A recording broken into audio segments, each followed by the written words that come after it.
जिस पेड़ में फल लगते हैं उसी में बैठते हैं, और फल का एक एक फल का रस जहाँ चूस लिया, फल से वृक्ष रहित हो गया, उस वृक्ष को छोड़ करके दूसरे फलदार वृक्ष में बैठ जाते। उसी प्रकार का तुम्हारा ये स्वार्थी कृष्ण है, हम लोगों को छोड़ करके वृंदावन से मथुरा चला गया। ऐसा करते करते प्रेमियों, तन मधुकरम दृष्ट्वा ध्यायन्ति कृष्ण संगमम स्थापितम दूतम कल्पयित्वेन अब्रवीत। भगवान कृष्ण का उलहना दे ही रही थी, उसी समय एक भौरा गुनगुन करता हुआ श्रेष्ठ नायिका जो राधा रानी है, किशोरी जी हैं, उनके चरणों की तरफ को आया। और जिस समय काले भौरे को देखा, श्री जी को प्रेम उन्माद हो गया। कृष्ण संगमम, अपने आप को बिल्कुल कृष्ण के संग में पाया।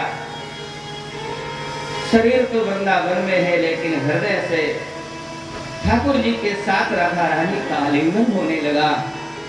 और उस प्रेम विह्वलता के कारण उस मधुकर को, उस भौरे को डांट करके श्री जी बोली, मधुपति तव बंधो मास्पृशांध्रिम सपत्न्या कुचो बिलुलित माला कुंकुमस्मश्रुभिर्नः वहतु मधुपते स्तन्माननीनां प्रसादं यदु सदस्य विडम्ब्यं यस्य दूतस्त्वमीद्रतो। हरे हरे भोरे, तुम हमारे चरणों को स्पर्श मत करना। हमारे चरणों को स्पर्श करके कहीं चरणों को जूठा मत कर दे, क्योंकि हम जानती हैं तुम्हारे मूंछों के ऊपर ये जो पीला पीला लगा है, ये क्या है?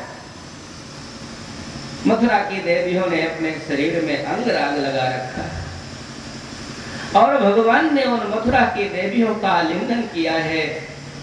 उनका अंगराग भगवान के उस पुष्पमाला में लग गया है, और तुम भगवान की पुष्पमाला का रसानंद लेकर के आए हो, अतः वही अंगराग तुम्हारे मूंछों के ऊपर पीला पीला लग गया।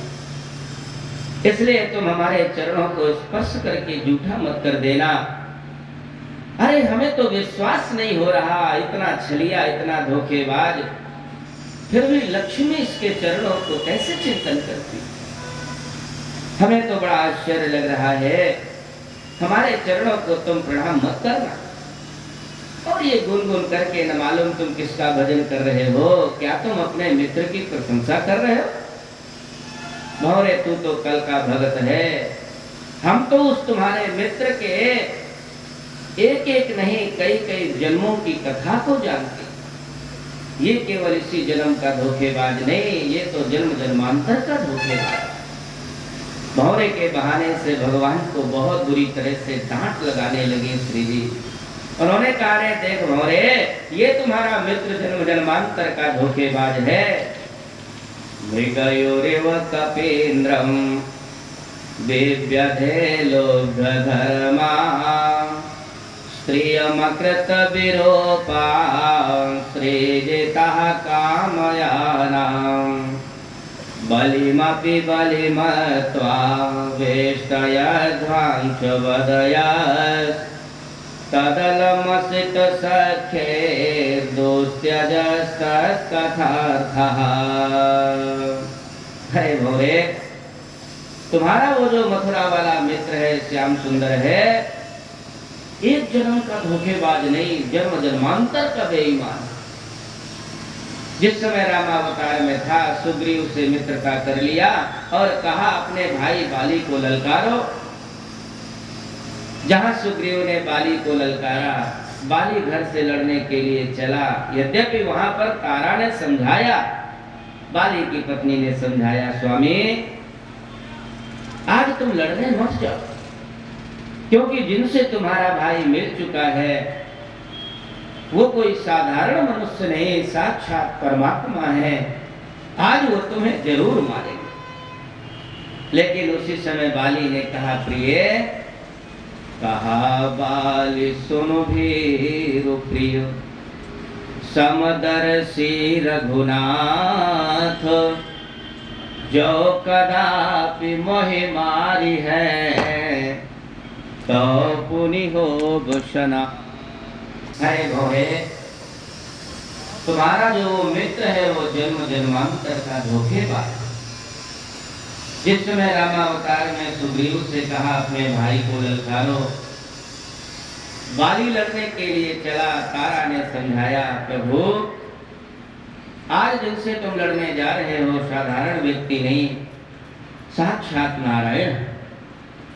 बाली ने कहा, अरे तारा, कहा बाली सुन भीरु प्रिय, समदर्शी रघुनाथ जो कदापि मोहि मारी है तो पुनि हो सनाथ। लेकिन जिस समय इतना बड़ा विश्वासी बाली लड़ने के लिए आया, इस धोखेबाज बेईमान ने उसको भी नहीं छोड़ा और एक बाण से उसको मार डाला। और स्त्रियों का, अरे स्त्रियों का तो ये जन्म जन्मांतर का दुश्मन है। जब रामावतार में पंचवटी में ठहरा था, शूर्पणखा क्या गलत प्रस्ताव लेकर आई। यही तो कह रहे थे कि तुम सम पुरुष नमो सम नारी, अस संयोग विधि रचा विचारी। ऐसे तो अपने आप को जगत का पति कहता है। क्या वो शूर्पणखा जगत से बाहर थी? क्या वो शूर्पणखा का पति नहीं था? पर उसको अपनी पत्नी तो बनाया ही नहीं, नाक कान ऊपर से कटवा ली। ये बड़ा धोखेबाज है। अरे भैया, ये जिस पत्तल में खाता है उसी में छेद करता। बौना बन करके पहुंच गया बलि के पास। मैं बड़ा संतोषी हूँ, बड़ा संतोषी हूँ, मुझे कुछ नहीं चाहिए, केवल 3 पैर धरती चाहिए। जब वो बेचारा विश्वासी बलि 3 पैर धरती का दान करने के लिए तैयार हो गया, तो भैया विराट बन करके उसका सब कुछ नाप लिया। खुलेआम धोखेबाजी है कि नहीं? सौदा तय करे दूसरे बांट से और तौलाने पहुंच जाए बड़ा बांट लेकर। मांग तो रहा है बौना बनकर और नाप रहा है विराट बनकर। ये जिस पत्तल में खाता है उसी में छेद करता है। तुम्हारा जो मित्र है ना, श्याम सुंदर मथुरा वाला, हरे उद्धव, जितना वो ऊपर से देखने में काला काला है उतना ही अंदर भी काला। और हमें उस पर पूरा यकीन हो गया है, हम तुम्हारे उस काले पर प्रतीक नहीं करना चाहते। उद्धव जी सब कारे अजमाए, उद्धव जी सब कारे अजमाए, उद्धव जी सब कारे अजमाए, उद्धव जी सब कारे अजमाए। काले के शीश पर राखे, काले के शीश पर राखे, नेत्र खुले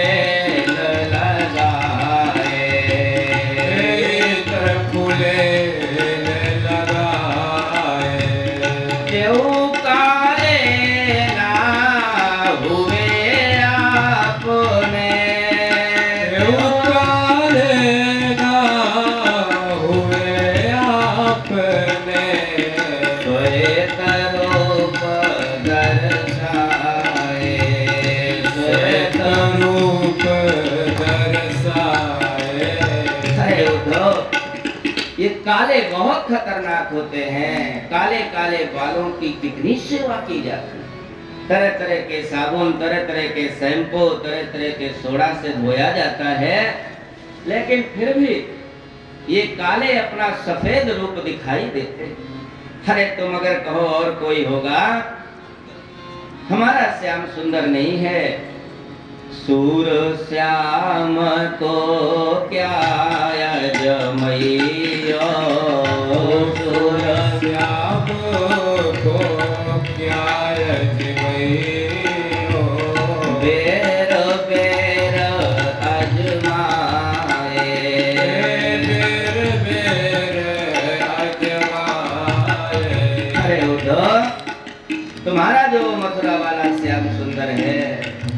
बार नहीं, हजारों बार हमने उसको अनुभव किया, आजमाया, लेकिन वो जितना ऊपर से काला है उतना ही अंदर से काला।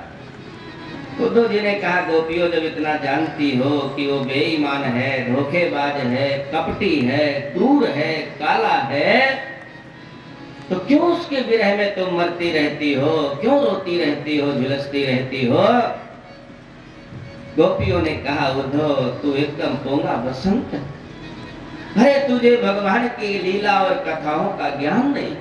देख उद्धव, यदनुचरित लीला कर्ण पीयूष विप्रोट सकृदन विधोता द्वंद्व धर्मा विनष्टा सपदि गृह कुटुंबम दीनमोत्सृज्य दीना बहव इव विहंगा भिक्षुचरयां चरन्ते।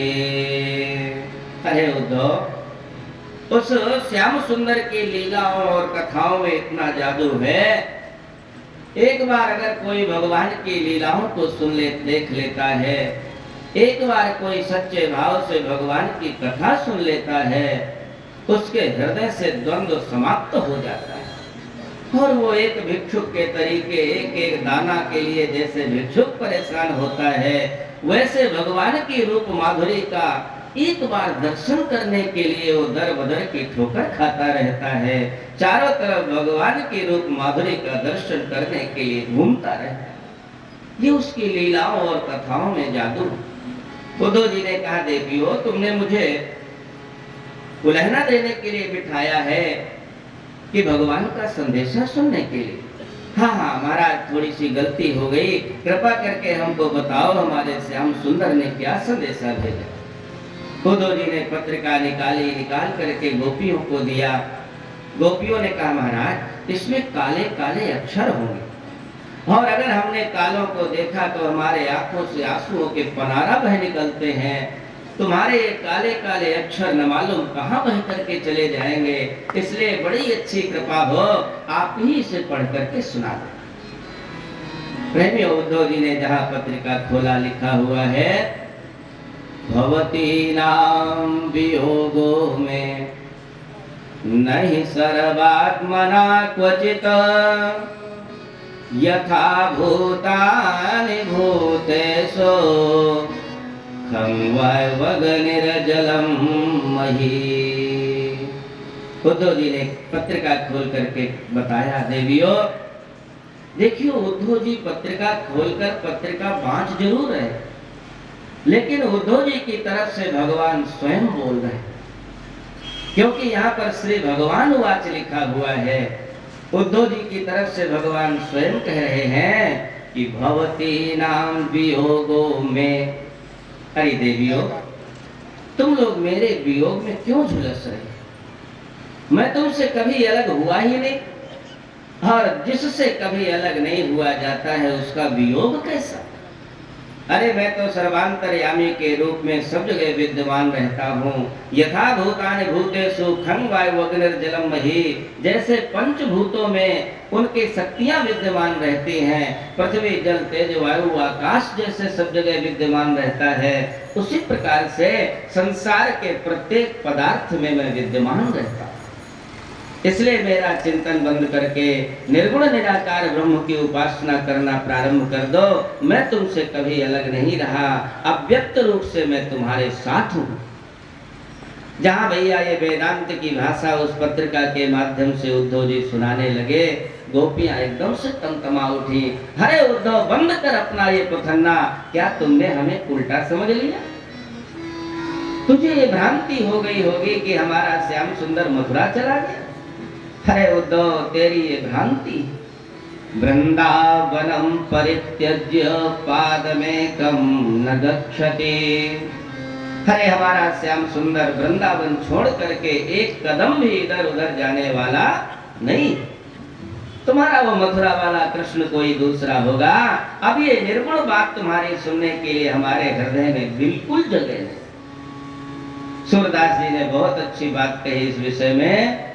नाहि न रहवाही अबिच ठोर नाही न रहवही अबिच ठोर नाही न रहवाही अबिच ठोर नाही न रहवही अबिच ठोर नंद नंदन छत कैसे नंद नंदन अछत कैसे आनिए उर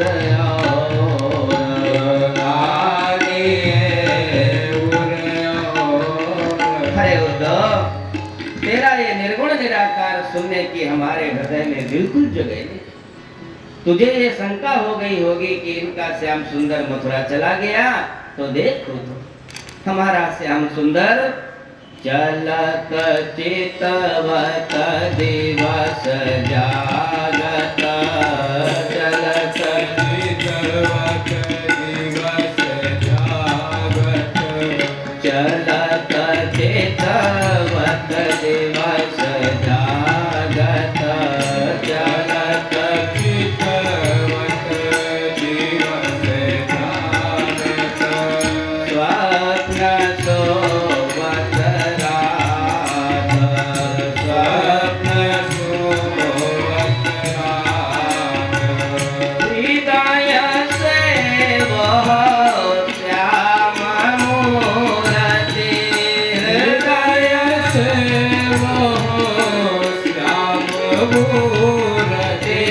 हृदय से वह श्याम मूरति हृदय से वो श्याम मूरति नायक उदयात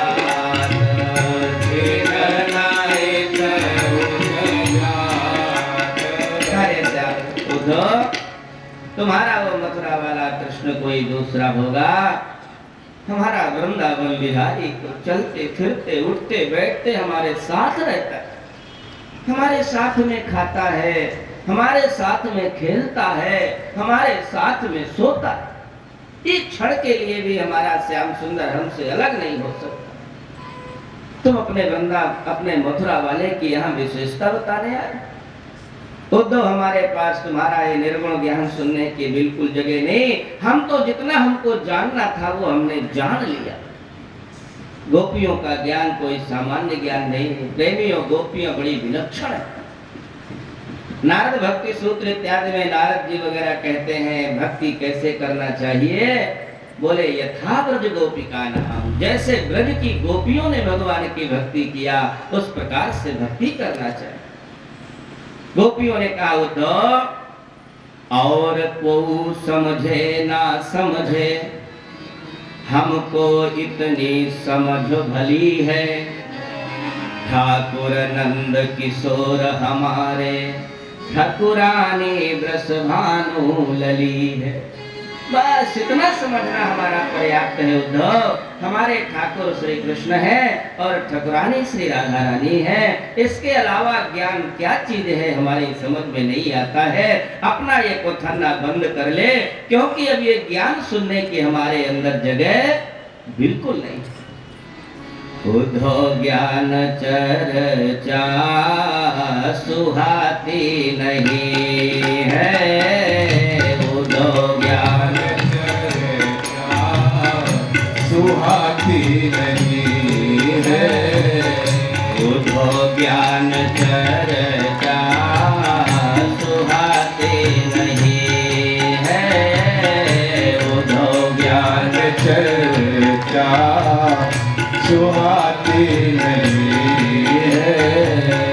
बिना कृष्ण दर्शन के शांति नहीं है। बिना कृष्ण दर्शन के शांति नहीं है। क्या तुम सुनाते हो हमारी समझ में तो आती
जाती नहीं है। उधो ज्ञान चर्चा सुहाती नहीं है। उधो ज्ञान चर्चा सुहाती नहीं है। नहीं योग साधन की हमको जरूरत। नहीं योग साधन की हमको जरूरत। नहीं योग साधन की हमको जरूरत। नहीं योग साधन की हमको जरूरत। बिना प्रेम के बात भाती नहीं है। बिना प्रेम के बात आती नहीं है। उधो ज्ञान चर्चा सुहाती नहीं है। उधो ज्ञान चर्चा सुहाती नहीं है। उधो ज्ञान चर्चा सुहाती नहीं है। उधो ज्ञान चर्चा सुहाती नहीं है। कबीरा काजर रेखहु अब तो डारी न जाए। नैनन में प्रियतम बसो तो दूजो का समाए। अरे उद्धव, हमारे आंखों में श्याम सुंदर इस प्रकार से घुस करके बैठ गया है, एक रेख काजर की नहीं डाल पाती है। तुम्हारे इस निर्गुण निराकार ब्रह्म को हम कहाँ बिठाएं? हमारे श्याम सुंदर के रहते हुए और तुम्हारे इस निर्गुण निराकार ब्रह्म के लिए हमारे हृदय में तनिक भी जगह। इसलिए उद्धव, अब हम तुम्हारी ये बात बिल्कुल सुनना पसंद नहीं करते। उद्धव जी को ज्ञान हुआ, अरे धन्य है ये प्रेमी। गोपियों ने उद्धव को याद दिलाया, उद्धव अपने श्याम सुंदर से मित्र से कितने दिन के लिए कहकर आए थे? उन्होंने कहा, गोपियों मैं तो कन्हैया से यही कहकर आया था, आज गया कल रुकूंगा और परसों आ जाऊंगा। क्यों, बहुत दिन हो गए क्या?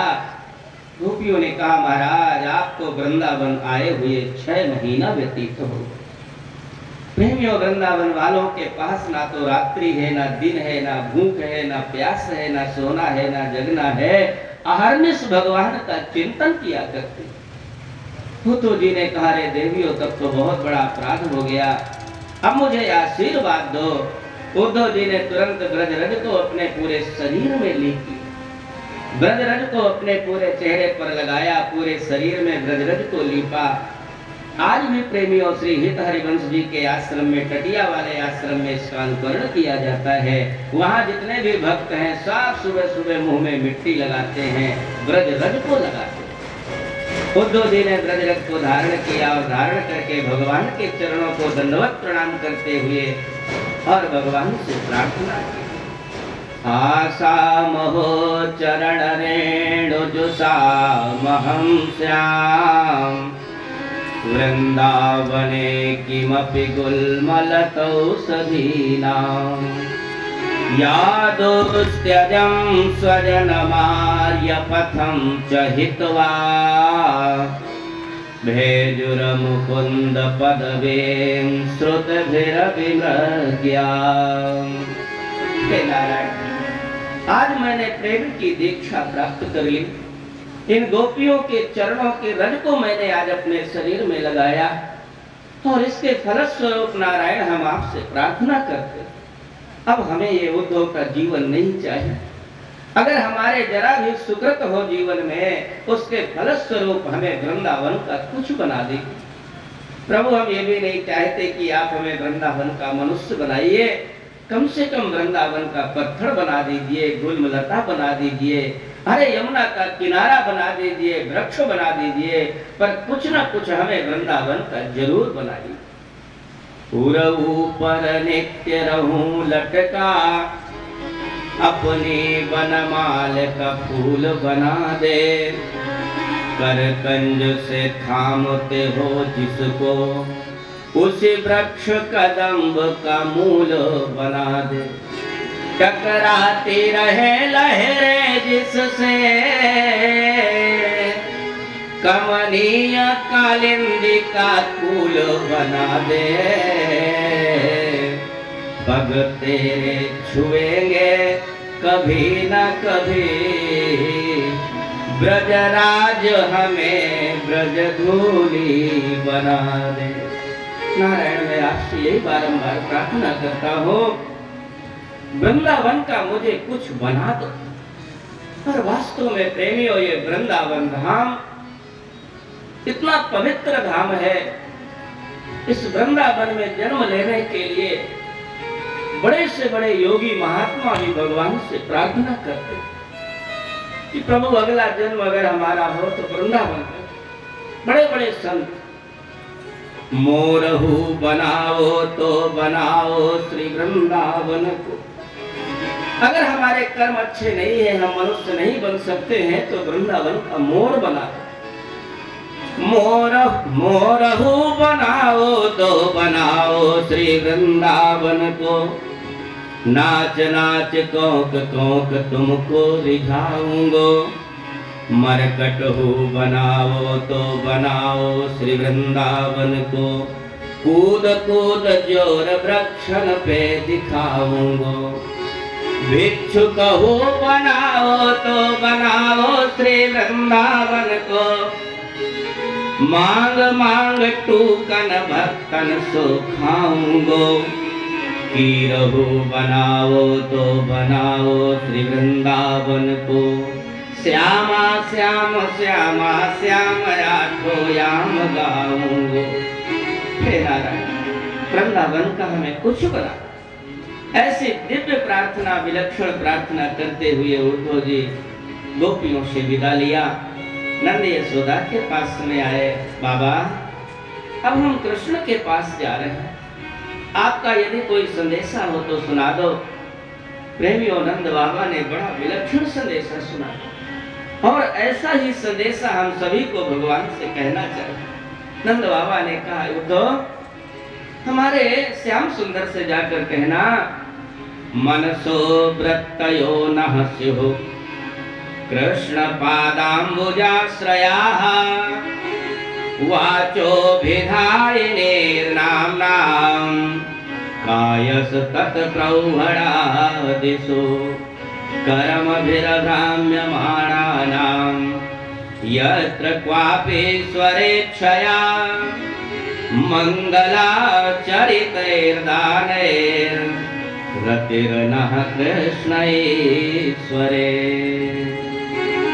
उद्धव श्याम सुंदर से जाकर के कहना, कन्हैया अगर हमारे जीवन में थोड़ा बहुत भी पुण्य हो, उस पुण्य के बदौलत केवल हम कन्हैया तुमसे यही चाहते हैं कि हमारे मन की हृदय की वृत्ति बराबर तुम्हारे चरणों में लगी रहे।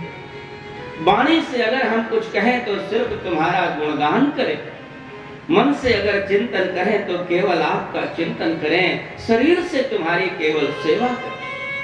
और कन्हैया एक बात और करना, कर्म के प्रभाव से भले ही हम किसी भी योनि में जाएं, लेकिन ऐसी जगह पर हमें जन्म देना जहां पर तुम्हारे भक्त विराजमान हो और तुम्हारे भक्तों के द्वारा हम तुम्हारी कथा सुन सकें, तुम्हारे स्वरूप का वर्णन सुन सकें, बराबर हमारे हृदय की रति तुम्हारे चरणों में लगी रहे। इसके अलावा कन्हैया हमें कुछ नहीं चाहिए। कितने निष्काम भक्त होते हैं भगवान के। उद्धव जी प्रेमियों वहां से संदेशा लेकर के भगवान के पास आए और जिस समय भगवान के पास आए, भगवान मुस्कुराते हुए उद्धव जी से पूछा, क्यों उद्धव क्या हुआ? उद्धव जी बड़ी जोर से रोने लगे। पहले तो भगवान रो रहे थे तो उद्धव समझा रहे थे, आज उद्धव जी स्वयं रो रहे हैं, भगवान हंस रहे हैं। भगवान तो सब जानते थे, उद्धव को ज्ञान हो गया। ज्ञान के साथ साथ प्रेम तत्व की दीक्षा मिली। भैया ज्ञान कोई बुरी बात नहीं है, लेकिन अगर ज्ञान के अंदर प्रेम नहीं है, ज्ञान के अंदर भक्ति नहीं है, तो वो ज्ञान अहंकार का रूप ले लेता है। इसलिए ज्ञान तभी सराहनीय है जब तक उसमें भक्ति का संपुट हो, प्रेम का संपुट हो। भगवान प्रसन्न हो गए, मेरा उद्धव भक्त बन गया। बोलिए भक्त वत्सल भगवान की जय। इसके बाद सुखदेव जी ने परीक्षित से कहा, परीक्षित, भगवान वहां से सैरंध्री के पास गए, सैरंध्री को भक्ति का वरदान दिया। अक्रूर जी के पास गए और अक्रूर जी से कहा, चाचा बहुत दिन हो गया, पांडवों का कुछ समाचार नहीं मिला, आप जाकर के पांडवों का समाचार ले आए। अक्रूर जी वहां से हस्तिनापुर गए, जाकर के पांडवों का समाचार लिया। कुंती बहन ने कहा, भैया भगवान से केवल इतनी बात कहना, दुनिया का दुख दर्द मिटाने के लिए कृष्ण आया है, पर मेरा दुख दर्द कब मिटाएगा? क्या मैं अपने बालकों के सहित इसी तरह दुखी रहूंगी? अक्रूर जी ने सोचा चल करके थोड़ा धृतराष्ट्र को समझाया जाए।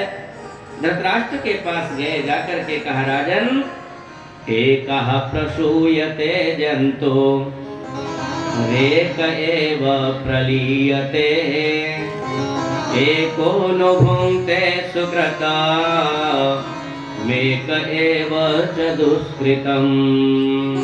राजन, ये जीव अकेले आता है और अकेले ही जाता है। बहुत बढ़िया बात समझाई है धृतराष्ट्र को। राजन, यह जीव अकेले आता है और अकेले ही जाता है, और जब तक जीवन रहता है अकेले ही दुख सुख को सहन करता है। कोई किसी का दुख सुख बांट नहीं लेता, और ना ही कोई किसी के साथ जाता है, ना कोई किसी के साथ आता है। अकेले ही आता है, अकेले जाता है, और अकेले ही दुख सुख का भोक्ता बनता है। तो भैया ये नाना प्रकार के दुराचार पापाचार किसके लिए किया है? ईमानदारी से पैसा कमाना चाहिए, ईमानदारी से सदाचार पूर्ण जीवन यापन करना चाहिए, क्योंकि अगर गलती करेंगे हम तो हम ही को भोगना पड़ेगा, दूसरा कोई नहीं भोगेगा। अगर ये कहो कि परिवार का पोषण करने के लिए थोड़ा हमें दाएं बाएं हाथ मारना पड़ता है, तो भैया उस दाएं बाएं हाथ मारने की सजा तुम्ही को भुगतनी पड़ेगी, परिवार वालों को नहीं।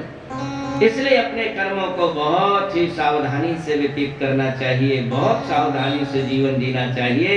राजन, पांडवों को उनका हिस्सा दे दो, क्यों इतना बड़ा दुर्व्यवहार कर रहे हो? धृतराष्ट्र ने कहा, क्रूर, जो तुम कह रहे हो वही मैं भी समझ रहा हूं, लेकिन क्या करूं, जिस समय मेरा दुष्ट दुर्योधन मेरी खोपड़ी में आकर चढ़ बैठता है, तो जो मैं सोचता हूं वो मैं कर नहीं पाता। अक्रूर जी ने कहा, तो राजन, होई है सोई जो राम रचिरा था, होई है सोई जो राम रचिरा था, होई है सोई जो राम रचिरा था, होई है सोई जो राम रचिरा था। हो गई कर्क बढ़ावै साधा, हो गई कर्क बढ़ावै साधा। प्रेमियों, अक्रूर जी वहां से चले गए। इधर जिस समय भगवान ने कंस को मारा, कंस की दो पत्नियां अस्थि और प्राप्ति दोनों विधवा हो गई। और प्रेमियों, ये दोनों बिहार के जरासंध की कन्या थी। बिहार का नाम तो वैसे भी नाम लेते ही रोंगटे खड़े हो जाते हैं।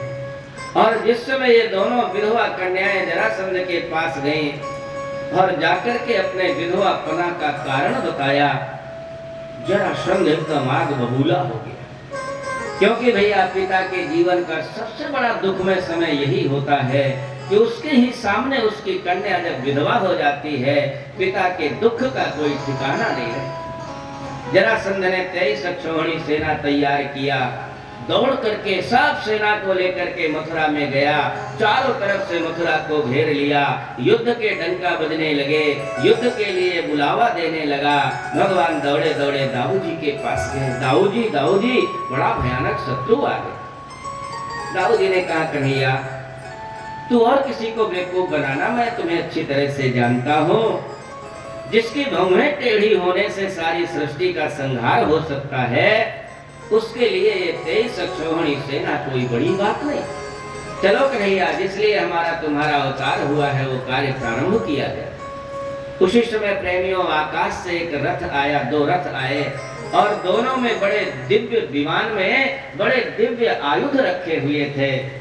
दोनों भाई उन दोनों रथों में बैठे अपनी मथुरा की थोड़ी सी सेना लिया और लेकर के युद्ध भूमि में पहुंच गए। दोनों तरफ से प्रेमियों डंका बज उठे, दोनों तरफ से बड़ा भयानक युद्ध प्रारंभ हो गया। दोनों तरफ से आयुधों का आदान प्रदान प्रारंभ हो गया। बड़ा भयानक युद्ध। भगवान तो उनकी सेना से युद्ध करने लगे। दाऊ जी का जरासंध से युद्ध होने लगा। दाऊ जी ने जरासंध के सभी अस्त्र शस्त्रों को विफल किया, धनुष की डोरी को काटा, घोड़ों को मार डाला, रथ को चकनाचूर किया और तलवार लेकर के दौड़े। जरासंध के बालों को पकड़ा, पकड़ करके तलवार को ऊपर उठाया, विचार किया इसका सिर धड़ से अलग कर दूं। लेकिन उसी समय भगवान ने दूर से देखा, अरे भैया ठहर जाओ, ठहर जाओ, ठहर जाओ, इसको मारो मत। दाऊ जी ने छोड़ दिया। कन्हैया आए। भगवान दाऊ जी ने पूछा, कन्हैया इतना बड़ा भयानक दुष्ट पकड़ में आ गया था, तुमने इसे क्यों छुड़ा दिया? भगवान ने कहा, दाऊ जी ये दुष्ट है, अगर इसको हम जिंदा छोड़ देंगे तो ये जाएगा और जाकर के नाना प्रकार के अनेकानेक प्रांतों से दुष्टों को इकट्ठा करके लाएगा और लाला करके यही मथुरा में चढ़ाई करेगा। हम घर बैठे दुष्टों का संहार करते रहेंगे, हमको प्रयास भी नहीं करना पड़ेगा और सारे के सारे दुष्ट पापी यहीं पर आकर के मृत्यु को प्राप्त होते जाए। वारे कन्हैया तो बड़ा बुद्धिमान है। प्रेमियों, यही हुआ। 1-2 बार नहीं, 17 बार जरासंध ने मथुरा पर चढ़ाई किया और 17 बार भगवान उसकी 23 अक्षौहिणी सेना का संहार कर देते हैं और जरासंध को छोड़ देते हैं। प्रेमियों, इधर 28वीं बार जब ये सेना की तैयारी करने लगा, उसी समय अरब देश का एक मुसलमान काल यवन वहां पर पहुंच गया। संयोग से नारद जी से भेंट हो गई। नारद जी खड़े हो जाओ, हमारा तुम्हारा युद्ध हो।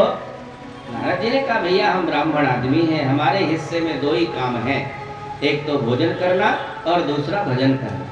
लड़ना भिड़ना हम जानते नहीं। अच्छा, तो कोई लड़ने वाला बता दो। हाँ, ये काम तो मैं बहुत अच्छा कर लेता हूँ। नारद जी ने कहा, यहाँ से मथुरा चला जा, वहाँ पीताम्बर ओढ़े हुए एक तुमको कृष्ण मिलेगा, जाकर के उससे युद्ध कर लेना, तुम्हारी लड़ने की आदत समाप्त हो जाएगी। काल यवन बहुत प्रसन्न हुआ, डंका पीटते हुए सेना को सावधान करते हुए मथुरा में गया। चारों तरफ से मथुरा को घेर लिया और आवाज लगाने लगा, युद्ध के लिए ललकारने लगा। भगवान दौड़े दौड़े फिर दाऊ जी के पास गए। दाऊ जी, बड़ा भयानक काल यवन आ गया और उधर से वो जरासंध भी आ रहा होगा, कहीं दोनों योद्धाओं के बीच में मेरी मथुरा की जनता कष्ट में न पड़ जाए। दाऊ जी ने कहा, कन्हैया तेरी लीला तू ही जान, अब लगता है किसी दूसरे स्थान को तीर्थ बनाना चाहता है। भगवान ने वही किया। आंख बंद करके और प्रेमियों, देवताओं के जो कारीगर विश्वकर्मा है, विश्वकर्मा का आवाहन किया। विश्वकर्मा जी हाथ जोड़कर खड़े हो गए। प्रभु क्या आज्ञा है? जाओ समुद्र के बीच में एक ऐसी नगरी का निर्माण करो जो 3 तरफ से समुद्र से घिरी हो, एक तरफ से केवल निकलने का रास्ता। प्रेमियों, विश्वकर्मा जी गए। वो तो मानसिक काम करने वाले, कोई उनको ईटा लोहा सीमेंट का ऑर्डर नहीं बुक कराना था। जाते ही क्षण मात्र में उन्होंने दुर्गम 12 योजनम 12 योजन विस्तार 12 चौक 48 कोस की बहुत सुंदर एक दुर्ग का निर्माण किया और इसी का नाम द्वारिकापुरी हुआ। प्रेमियों, रात में सोते हुए भगवान ने जितने मथुरा वाले हैं सबको सोते हुए लेकर के द्वारिका में पहुंचा दिया। प्रातः काल अकेले उठे, उठ करके पीताम्बर धारण किया और धारण करके मथुरा से बाहर निकले। काल यवन ने देखा, पहचान मिलाई। हाँ, ठीक है, नारद ने तो यही कहा था, काला काला है, पीताम्बर ओढ़े हुए है, लगता है यही है। अरे तू ही कृष्ण है? हाँ, मैं ही कृष्ण हूँ। अरे तू तो बड़ा डरपोक है, नारद ने तो तेरी बहुत प्रशंसा किया था। खड़ा हो जा, हमारा तुम्हारा युद्ध होना चाहिए। जहाँ युद्ध का नाम लिया भगवान वहां से भग खड़े हुए। आगे आगे भगवान, पीछे पीछे काले यवन। खड़ा हो जा दुश्मन कहीं का। पीछे पीछे आवाज देता हुआ सैनिकों जल्दी से घेरा डालो, निकल कर जाने न पाए। लेकिन उसी समय भगवान एक पहाड़ में चढ़ गए, चढ़ करके एक गुफा में घुस गए और गुफा के अंदर घुस कर गए। एक पुरुष वहां पर सो रहा था। भगवान ने अपना पीताम्बर निकाल करके सोते हुए पुरुष के ऊपर डाल दिया और छोटी सी गुफा में दुपक करके बैठ गए। पीछे से काली यवन दौड़ता हुआ जा रहा था, समझ नहीं पाया। इसने तो यही अंदाजा लगाया कि दौड़ते दौड़ते थक गया होगा, यहाँ आकर के लेट गया और पीताम्बर ओढ़ करके सो गए। कृष्ण मान करके काली यवन ने उस सोते हुए पुरुष के ऊपर अपने चरण का प्रहार कर दिया। जैसे ही प्रेमी उस चरण का प्रहार किया, सोता हुआ पुरुष उठ करके बैठ गया और जैसे ही नेत्र ज्योति काली यवन पर डाले, वो जल करके भस्म हो गया। परीक्षित जी ने पूछ लिया, महाराज ये कौन थे और इनके आंखों में कौन सी ऐसी ज्योति थी जिसके पड़ते ही काली यवन जल करके नष्ट हो गया। सुखदेव जी ने कहा, परीक्षित सैक्ष्वाकुकुले जातो मान्धात्रितनयो महान् मुचकुंद इति ख्यातो ब्रह्मण्यः सत्यसंगरः। परीक्षित, ये इक्ष्वाकु वंश में उत्पन्न मुचकुंद नाम का राजा था। प्रेमियों, मुचकुंद राजा बहुत पराक्रमी था। एक बार दैत्यों ने देवताओं के ऊपर चढ़ाई किया। मुचकुंद राजा ने पक्ष लेकर के दैत्यों को पराजित कर दिया। देवताओं ने कहा, राजा हम वरदान देने में समर्थ हैं, मांग लो। लड़ते लड़ते मुचकुंद राजा इतना थक गया था, इसको यही लग रहा था अब मैं सोता ही रहूं। देवताओं से कहा, देवताओं मुझे कुछ नहीं चाहिए, ऐसा करो मैं सोता रहूं और कोई मेरी निद्रा में बाधक ना बने। अगर कोई मेरी नींद में बाधक बने, मेरी नेत्र ज्योति से जल करके भस्म हो जाए। देवताओं ने वरदान दे दिया। मुचकुंद राजा सोने के पहले विचार किया, मुझे एकांत में सोना चाहिए ताकि किसी की हत्या ना हो। ऐसा विचार करके पहाड़ के अंदर, गुफा के अंदर जाकर सोए। आज भगवान को मुचकुंद राजा को जगाना भी था और काली यवन का वध मुचकुंद राजा के द्वारा था, इसलिए भगवान ने उनकी नेत्र ज्योति से काली यवन का वध करवाया। जहाँ काली यवन जल करके नष्ट हो गया, भगवान निकल करके मुचकुंद राजा के सामने आए। भगवान के जहाँ रूप माधुरी का दर्शन किया, मुचकुंद ने प्रश्नों की झड़ी लगा दी। हरे महाराज, ओ भवानी है संप्राप्तो विपिने गिरि गौहरे पदभ्याम पदम पलासाभ्याम विचरस्युरुकंठके को तुम श्यामल गौर शरीरा, को तुम श्यामल गौर शरीरा, क्षत्रिय रूप विरहो वन मेरा, क्षत्रिय रूप विरहो वन मेरा। हरे नारायण। कौन है? सूर्य है, सूर्य सोमो महेंद्रो वा। सूर्य है, सोम है, महेंद्र है, लोकपाल है। कौन है? कि तुम अखिल भुवन पति लीन मनुज अवतार, जग कारण तारण भव भंजन धरणी भार।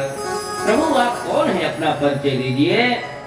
भगवान ने कहा, राजन जन्म कर्मा विधानानि संति मेंग सहस्रशः।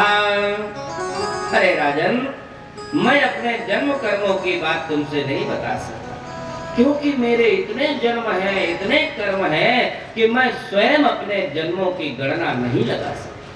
लेकिन हाँ, इतना परिचय जरूर मैं दे सकता हूँ। इस समय मैं वसुदेव के यहाँ पैदा हुआ हूँ, जिसलिए लोग मुझे वासुदेव कहते हैं और धरती का भार हरण करने के लिए मैंने अवतार धारण किया। जहाँ इतनी बात बताई, मुचकुंद को पहचानने में देर नहीं लगी। प्रभु पहचाने पर ओ तब चरना, प्रभु पहचाने पर ओ तब चरना, प्रभु पहचाने पर ओ तब चरना,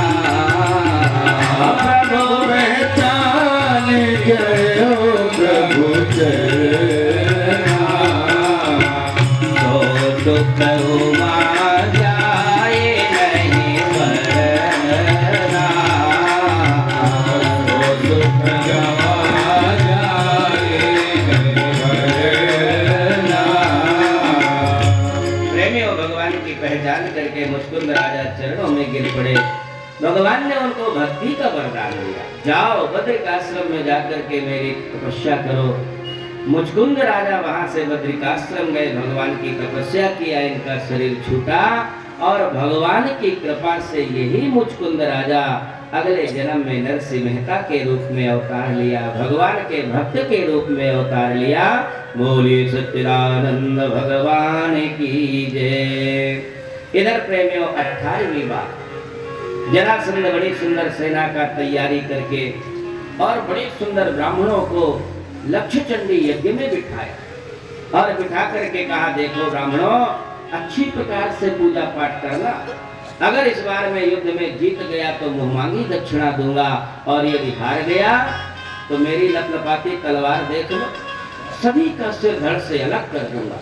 भैया मृत्यु का भय किसको पाठ करना था? दुर्गा सप्तशती की पुस्तक लिए आंखों से अश्रुधारा बहाते हुए, भगवान इस बार हार जाओ, भगवान इस बार हार जाओ, भगवान इस बार हार।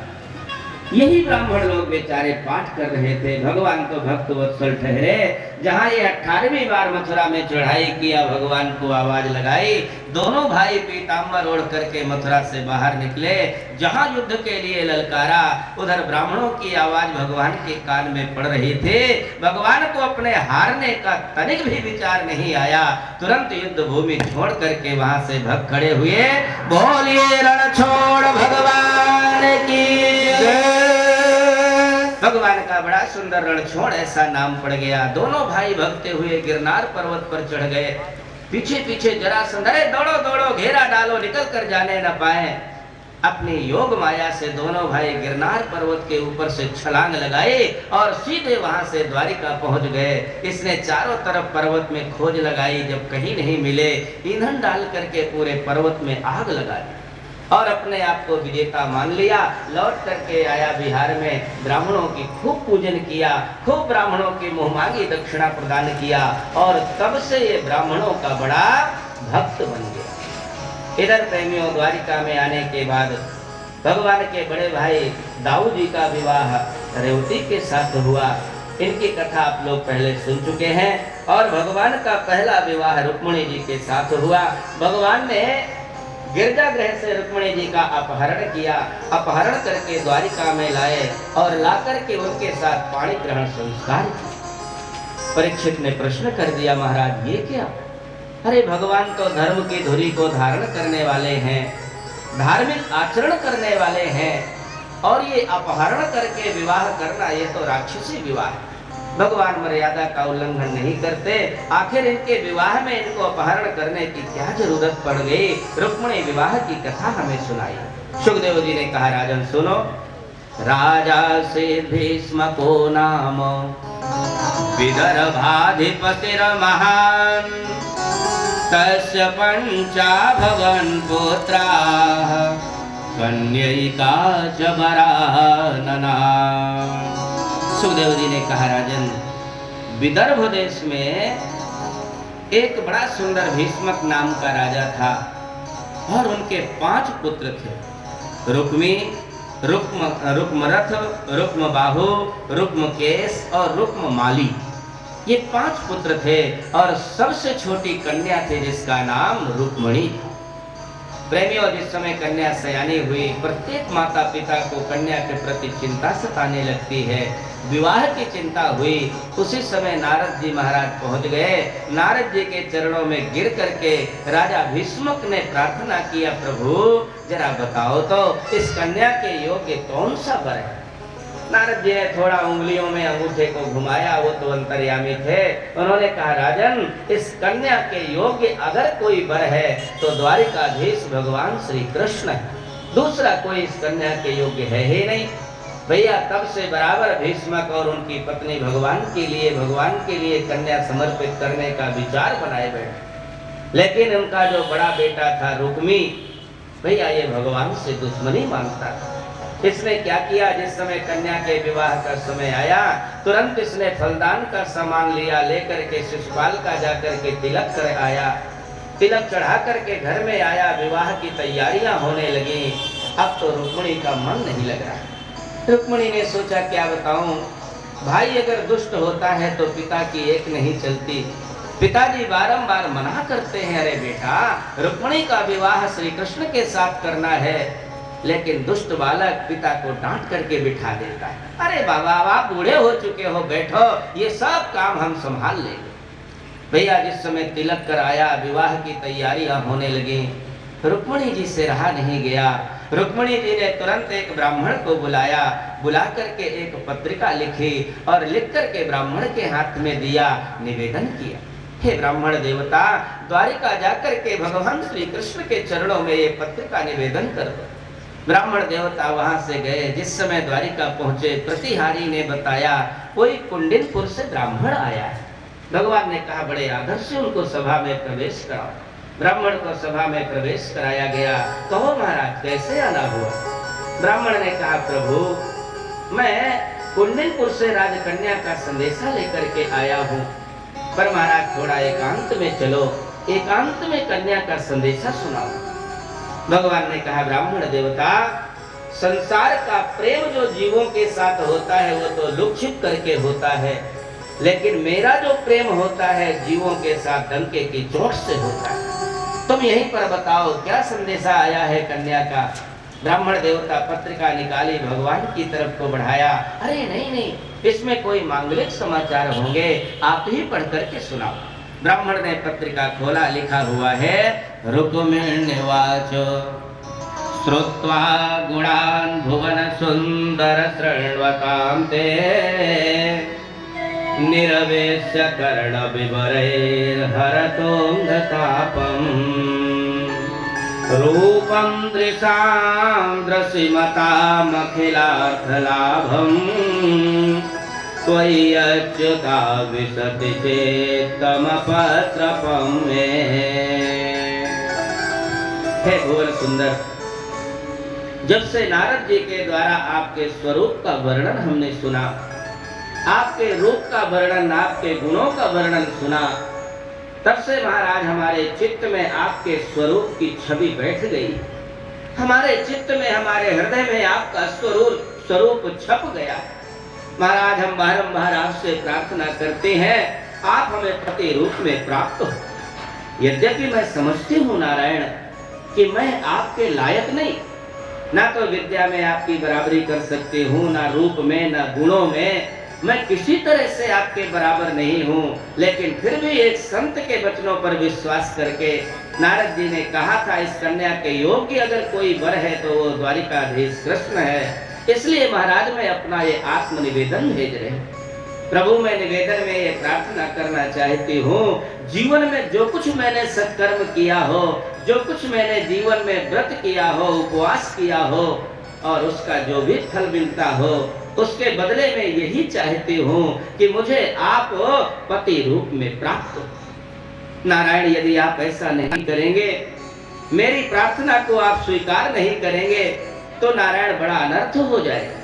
अगर आप ये कहो रुक्मिणी तुम्हें लाने में बड़ा संघर्ष करना पड़ेगा, तो देखो महाराज मैं इसका उपाय भी बताते हूँ।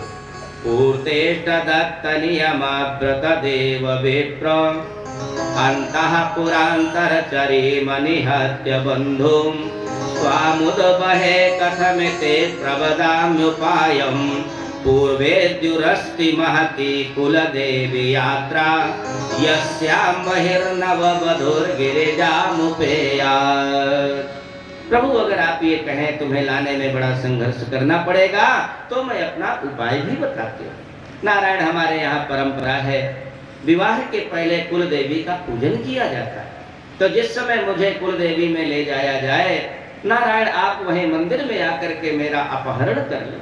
और यदि आपने ऐसा नहीं किया तो अंतिम श्लोक में जो उन्होंने प्रार्थना किया, जो सौगंध खाई भगवान से बड़ी विलक्षण, अंतिम श्लोक में रुक्मिणी जी ने कहा यस्यांघ्रि पंकज रजः स्नपनं महान्तो वाञ्छन्त्युमापतिरिवात्मतमोपहत्यै यरह्यम्बुजाक्षनलभेय भवत्प्रसादम् जहियामसोन्व्रत कृशान् शतजन्मभिः स्यात्।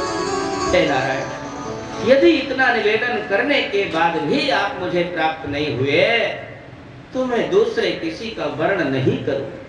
अपने शरीर से तपस्या करूंगी, तपस्या करके अपने शरीर को नष्ट कर दूंगी, अगला जन्म पुनः स्त्री का प्राप्त करूंगी और फिर भी नहीं मिले तो पुनः तपस्या करूंगी, पुनः शरीर छोड़ूंगी। एक दो नहीं महाराज, सैकड़ों जन्म मुझे लेना पड़ेगा तो मैं सैकड़ों जन्म लेकर के तपस्या करूंगी, पर आपके अलावा दूसरे का वर्ण नहीं कर सकती। जन्म कोटि लगे रगर हमारे, जन्म कोटि लगे रगर हमारे, जन्म कोटि लगे रगर हमारे, जन्म कोटि लगे रगर हमारे। बराओ शंभो नतराव कुमारे, बराओ शंभो नतराव कुमारे। रुक्मिणी जी ने प्रार्थना किया, बोलिए सच्चिदानंद भगवान की जय। गोविंद मेरो है, गोपाल मेरो है, गोविंद मेरो है, गोपाल मेरो है, गोविंद मेरो है, गोपाल मेरो है, गोविंद मेरो है, गोपाल मेरो है। के बिहारे नंदलाल मेरो है, देवा के बिहारी नंदलाल मेरो है, नंदलाल मेरो